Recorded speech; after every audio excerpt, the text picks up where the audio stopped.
বন্ধুরা আজ খেতে বসে গিয়েছি, বছরের প্রথম দিন। দেখতে থাকো। সঞ্জিত আজকে রান্না হয়েছে মাছ মাছ আলু আর উচ্ছে দিয়ে। ওই উচ্ছে আছে, আলু, মাছ।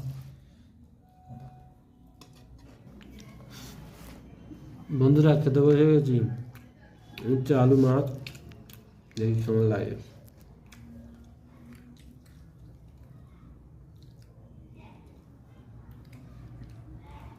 গরম, খুব গরম।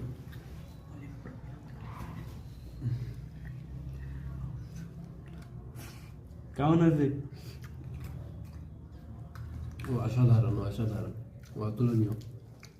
বন্ধুরা এই সব রেডি হয়ে গেছে, খাচ্ছে আমাদের মুরব্বি। দেখতে থাকো। মুরব্বি রান্না করে কেমন লাগলো? রান্না করে ভালো হয়েছে, তরকারিও ভালো হয়েছে। বন্ধুরা বন্ধুরা খাচ্ছি।